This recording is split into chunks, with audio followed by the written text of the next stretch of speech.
नमस्कार, स्वागत है एक नए वीडियो में। दिसंबर 7 को हमने मार्केट प्रीव्यू जैसा प्रेडिक्ट किया था ऑलमोस्ट वैसा ही गया।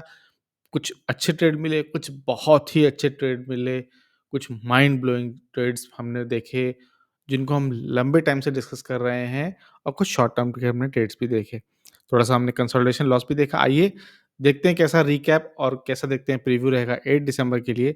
तो निफ्टी ने 36 पॉइंट नीचे क्लोज़ हुआ। हमने पहले ही देखा था ऑप्शन चेन एनालिसिस करके कि निफ्टी की एक्सपायरी 2100 के नीचे ही होगी। अच्छा खासा रेजिस्टेंस था। तो कंसोलिडेट किया, नीचे के लेवल पे आया, फिर वापस किया, लेकिन फिर भी आपने काफ़ी लास्ट क्लोजिंग के ऊपर ही क्लोज़ हुआ। एक हैंगिंग मैन बना हुआ था और उसीलिए हमको पता था कि यही होगा। आज का जो एक्टिव ट्रेड था, जो सबसे सेक्टर जो एनर्जी का था, वो सबसे ज़्यादा तेज़ था। अगर हम बैक करें मार्केट्स में जाएँ, तो आप देखो कि एनर्जी क्षेत्र जैसे NTPC, ONGC, IEX, Tata power, इस तरह के जो एनर्जी शेयर्स थे, इनमें एक अलग ही था। अब बीएसई का आप पावर इंडेक्स देखोगे, उसमें 2.67% का गेन था। अगर आप निफ्टी के आओगे, निफ्टी एनर्जी का, तो 1.23 दिखाई देगा। तो अच्छा गेन था। तो देखते हैं कैसे रहे हमारे ट्रेड्स। एक बार चलते हैं चार्ट्स पे, देखते हैं निफ्टी फिफ्टी का चार्ट। निफ्टी 50 के चार्ट में हमने देखा था कि एक हैंगिंग मैन बन गया था टॉप में। हैंगिंग मैन एक सिंबल होता है कि प्रॉफिट बुकिंग आएगी। प्रॉफिट बुकिंग आई, थोड़ा-सा मार्केट क्लोज़ हुआ, लेकिन मार्केट में स्टिल बाइंग थी और बहुत नीचे नहीं आया। इसमें कुछ बड़े प्लेयर्स भी थे, जैसे भारतीय एयरटेल में एक एक ब्लॉकचेन हुई। अब आजकल वॉबक पिंकस पहले कैम से एग्ज़िट किया, फिर उसने आईडीएफसी फर्स्ट बैंक से अब वो निकल रहे हैं। भारतीय एयरटेल्स में से अपना पूरा पार्ट निकाल लिया, तो आजकल वो प्रॉफिट बुकिंग में है, तो इसीलिए भारतीय एयरटेल आपके पास होगा तो वो भी नीचे था, वही वजह थी। तो हैंगिंग मैन के बाद प्रॉफिट बुकिंग आई थोड़ी-सी, लेकिन अभी भी प्रॉफिट बुकिंग नहीं आई है। थोड़ी और भी आ जाए फ्राइडे को तो कोई दिक्कत नहीं है। ये सब मार्केट में चलता रहता है। आज जिसने प्रॉफिट बुक किया, वो कहीं इन्वेस्ट करेगा, आज जिसने कहीं इन्वेस्ट किया, वो कल कहीं प्रॉफिट बुकिंग करेगा। तो डेली बेसिस पे तो हमको पता ही है कि 21,000 का रेजिस्टेंस है, जो कि ब्रीच हो सकता है, बट स्टिल मुझे लगता है कि प्रॉफिट बुकिंग आएगी। वीकली बेसिस पर कप एंड हैंडल का एक पैटर्न बना हुआ है निफ्टी 50 का। अगर वो ब्रेकआउट देगा तो टारगेट कहाँ है, 21,930 पर, तो हम समझ लीजिए कि 22,000 का टारगेट है। तो अभी भी यहाँ से 1000 पॉइंट के ऊपर की रैली बची हुई है। तो ऐसा ज़ुप से रैली नहीं जाएगी। आपको होल्ड करना पड़ेगा, वेट करना पड़ेगा और जाना पड़ेगा। आज के फिर हम रिव्यू जो करेंगे बहुत क्विकली करेंगे, क्योंकि वो हम बहुत बार उन स्टॉक्स को रिव्यू कर चुके हैं। तो क्विकली देखेंगे, फिर आगे बढ़ेंगे। तो आप नहीं क्लियर, आपको क्लियर हो तो आप पुराने वीडियोज़ प्लीज़ ज़रूर देखना। निफ्टी बैंक में आते हैं। निफ्टी बैंक में भी एक उस वहाँ भी बेरिश कैंडल बनी थी, यहाँ भी। यहाँ कौन-सी बनी थी? यहाँ बनी थी बेरिश एंगल्फिंग कैंडल, बहुत बड़ी बनी थी। मार्केट निफ्टी बैंक नीचे गया, लेकिन हल्की-सी बाइंग आई एचडीएफसी बैंक में और थोड़े बैंक्स में, तो इसीलिए थोड़ी-सी ऊपर बाइंग भी है। पीएसयू बैंक में बाइंग थी, एसबीआई में भी थी। चलते आज देखते हैं मार्केट में, कुछ स्टॉक्स रिव्यू कर लेते हैं अपने पुराने और कुछ नए स्टॉक देखेंगे। कहाँ पर वो पहुँचे हैं, क्या आगे का टारगेट बनता है। शुरुआत करेंगे एज़ इट इज़ रिलायंस से। रिलायंस का एक इन्वर्टेड हेड एंड शोल्डर का ब्रेकआउट दे चुका है, रिवर्सल आ चुका है, ऊपर जा चुका है। हम काफ़ी प्रॉफिट में बैठे हैं और भी ऊपर जाएगा, कोई चांस नहीं है, इसमें बैठे रहेंगे। एचएएल में थोड़ी प्रॉफिट बुकिंग आई, आनी बनती भी है। एक दिन में अगर 6-7% ऊपर चले जाता है, थोड़ी प्रॉफिट बुकिंग आएगी डिफेंस में, तो भी चलेगा। थोड़ा-सा और हो सकता है कल तो प्रॉफिट बुकिंग आई, तो अगर आपको न्यू पोज़ीशन लेनी है तो बहुत ध्यान से लेना, क्योंकि एचएएल पहले ही बहुत रन अप हो चुका है। आईटीसी में एक प्रॉफिट बुकिंग फिर आई, बिल्कुल आने बनती है। जिसने कल 11% ₹11 का 2.5% का गेन लिया था, प्रॉफिट बुकिंग करेगा। हो सकता है कि अगले दिन यानी फ्राइडे को फिर कंसोलिडेशन हो और फिर मंडे से बाइंग आए। पर अगेन हमको पता है कि यहाँ रिवर्सल के साइन्स हमको क्लियर दिख रहे हैं और ऊपर की तरफ मूवमेंट दिखाई देगा। सीडीएसएल में थोड़ी-सी प्रॉफिट बुकिंग आई, लेकिन सीडीएसएल को हम डेली की जगह हम वीकली पे ट्रैक कर रहे हैं। अगर हम वीकली बेसिस पे लगाते हैं, तो एक राउंडिंग बॉटम का एक हमको दिख रहा है ब्रेकआउट वॉल्यूम के साथ। टारगेट कहाँ दिख रहे हैं हमको, लॉन्ग टर्म पे 2350 के दिख रहे हैं, अभी भी टारगेट बना हुआ है, वीकली बेसिस पे बन रही है। कैम्स में आज 2 दिन की सेलिंग के बाद, प्रेशर के बाद हल्की-सी बाइंग आई। हमने पहले कल ही डिसाइड किया था, कल ही देखा था कि यहाँ पर एक सपोर्ट है शॉर्ट टर्म पे, वहीं से सपोर्ट लिया, कोशिश की। देखते हैं कल कहाँ आएगा, ये गैप है, इसको फिल करना भी ज़रूरी है। तो अगर इस 2600 लेवल तक आ गया तो एक अच्छा पॉइंट होगा फ्रेश एंट्री का, अगर आप प्लान कर रहे हो, आपका कैम्स आपके लॉन्ग टर्म व्यू में है तो। ब्रिटानिया प्रॉफिट एन्जॉय कर रहे हैं, बहुत ज़बरदस्त तरीके से एन्जॉय कर रहे हैं, मज़े कर रहे हैं, कंटिन्यू करेंगे, कोई दिक्कत नहीं है। पर स्टॉक ₹500 से ऊपर का फ़ायदा है हमको, और मिलेगा और बेटर फ़ायदा है। एचयूएल में आज शायद जेफरीज़ की किसी की एक रिपोर्ट आई थी, जहाँ वो कह रहे थे कि रूरल एरियाज़ में डिमांड अभी बढ़ी नहीं है। तो उसी लिए थोड़ी-सी प्रॉफिट बुकिंग आई, 2% नीचे था। कोई तकलीफ नहीं है, हमें पता है कि 2440 के पास आप फिर सपोर्ट है, नीचे जाएगा फिर चंक बाय करेंगे, मैं तो वेट कर रहा हूँ। थोड़ा-सा कैश आ भी चुका है, अगर नीचे पहुँचा 2440 के पास, तुरंत एक न्यू इन्फ्यूज़न होगा, बहुत ही सॉलिड कंपनी है, ये डेफ़िनिटली ऊपर जाएगी। रिज़ल्ट भी अगर इस क्वार्टर में नहीं Q3 में तो Q4 में जाएगा ही और आराम से मूव कर सकता है। तो जब मूव करेगा तब आप सोचो कि आप उसको कैच कर लो, तो अगर आप कर पा रहे हो तो वेल गुड, नहीं कर पा रहे हो तो आपको पहले से पोज़ीशन लेनी पड़ेगी। जब मूवमेंट आते हैं ऐसे स्टॉक्स में तो बहुत शार्प आते हैं। आप जैसे लास्ट टाइम देखो यहाँ पे ढाई ऑलमोस्ट 3% का मूवमेंट आया था। अगर इसको कैप्चर कर पाया, नहीं कर पाया, मिस कर लिया तो एक अच्छा मूवमेंट होगा, मिस हो जाएगा। तो आपको फंडामेंटली स्ट्रॉन्ग कंपनीज़ में पहले ही पोज़ीशन लेनी होती है जब उनमें टेम्परेरी इश्यूज़ होते हैं, जैसे सेल्स का यहाँ दिख रहा है। एसबीआई पहले ही टारगेट 1 के पास है, लेकिन हम एसबीआई को डेली की जगह हम वीकली पे ट्रैक कर रहे हैं। कि अगर आपने एसबीआई में स्विंग के लिए लिया था, तो स्विंग आपका ऑलमोस्ट कंप्लीट हो चुका है, प्रॉफिट बुक करिए, आगे बढ़िए। बट मेरा अभी भी एक्सपेक्टेशन है कि एसबीआई के जिस हिसाब से फाइनेंशियल्स इंक्रीज़ हुए हैं, वैसे स्टॉक ने अभी परफॉर्मेंस नहीं दिखाया है, इसको ब्रेकआउट आएगा, यहाँ रेजिस्टेंस फिर एक मूवमेंट।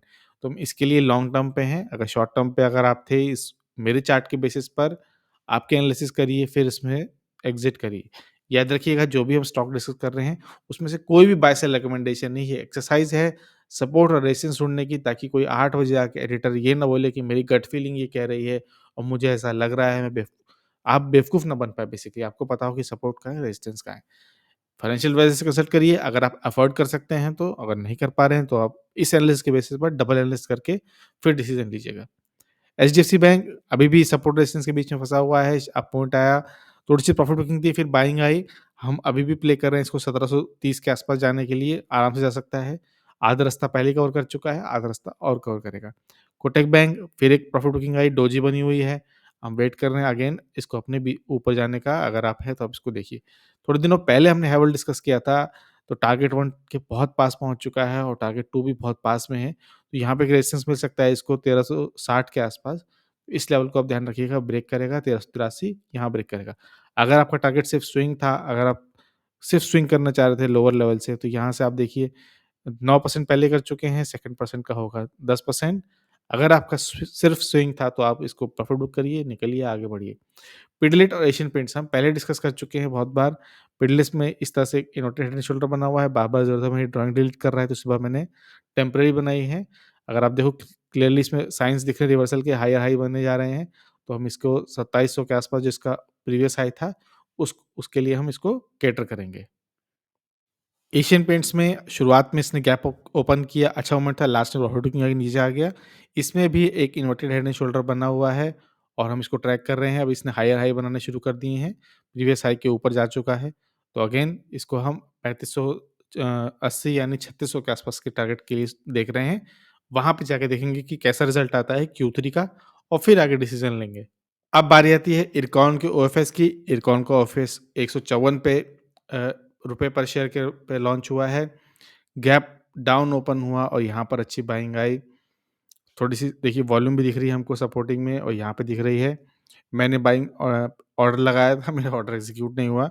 देखते हैं कल ओएफएस में अप्लाई होता है कि नहीं होता है, नहीं तो फिर 150-154 के बीच में अच्छी बाइंग आएगी। बहुत मूव कर चुका है, आगे मूव करेगा। ऑर्डर बुक भरी हुई है और जिस तरह से गवर्नमेंट का एम्फेसिस है कंस्ट्रक्शंस पे, रोड मटेरियल पे, इंफ्रा पे, तो इरकॉन को मूव करना ही पड़ेगा। इसके अलावा ट्यूब इन्वेस्टमेंट्स की तरह मैं सेंसेरा इंजीनियरिंग प्ले कर रहा हूँ। हमने इसके रिजल्ट्स रिव्यू किया था, वहाँ भी डिस्कस किया था। लास्ट वीडियो और पिछले वीडियो वीक में भी डिस्कस किया था।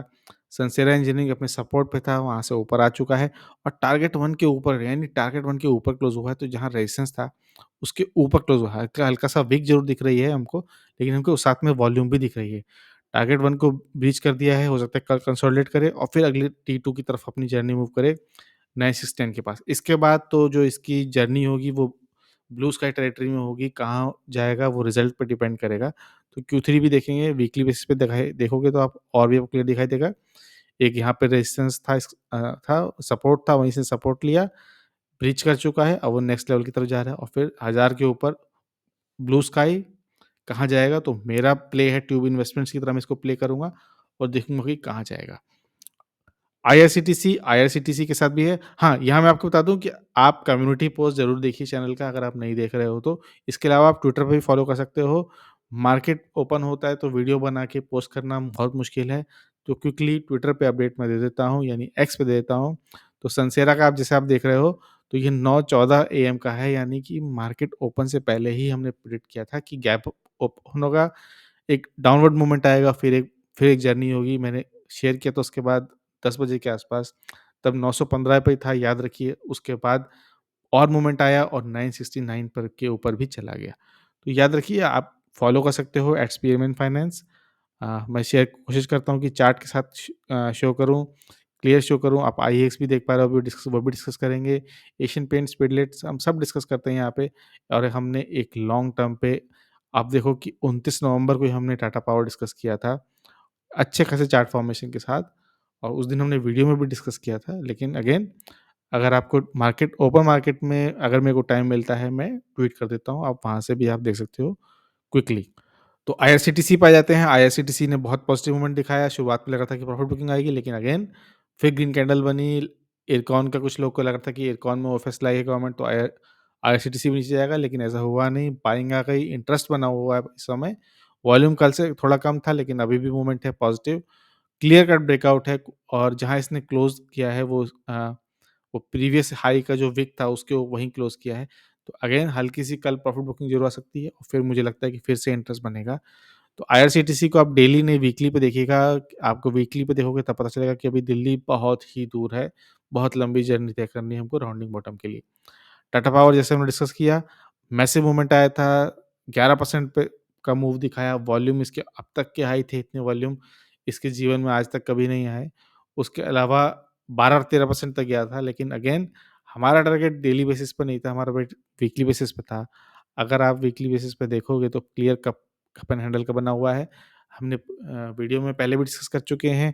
थंबनेल भी था हमारा, और जिसने पोजीशन ली वेल गुड, जिसने नहीं ली वो आगे के टारगेट देखिए। कप एंड हैंडल का टारगेट कहाँ आ रहा है, 360 के आसपास आ रहा है, उससे ऊपर आ रहा है, तो वहाँ पे जाएगा, फिर इसको फिर रिव्यू करेंगे। टाटा पावर इस समय एक फंडामेंटली बहुत ही स्ट्रॉन्ग स्टॉक है, फाइनेंशियली भी है, और ग्रीन एनर्जी में भी मूव कर रहा है। मुंद्रा पावर का भी इनको प्रोजेक्ट मिला है, भीलवाड़ा लाइन भी है, तो काफ़ी न्यूज़ इनफ्लो भी है, तो अच्छा मोमेंट आ रहा है।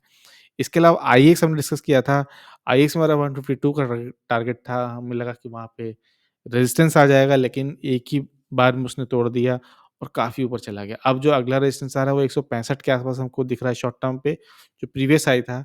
लेकिन अगर हम डेली से हटा के इसको वीकली बेसिस पे लगाएँ तब हमको क्लियर पिक्चर दिखाई देगी। तो टारगेट 2 जो है हमारा वो 180 पर है। मैं 180 शेयर नहीं किया कल आपसे, क्योंकि मुझे लगा नहीं था कि एक ही दिन में 7-8% का मूवमेंट आ जाएगा और इसको ब्रीच कर देगा, बट कर दिया। शायद डिस्कस करना चाहिए था। तो आप देखोगे कि सिर्फ़ इसी वीक में अभी 1 दिन बीता भी नहीं है, 10.5% का मूव आ चुका है आईईएक्स में। तो अगर आप नीचे से एन्जॉय कर रहे हो तो लगातार आप ग्रीन कैंडल्स ही देख रहे हो, जो कि अच्छी बात है। तो यही शॉर्ट स्टॉक्स हम ट्रेड करेंगे, यही स्टॉक्स को फ़ॉलो करेंगे।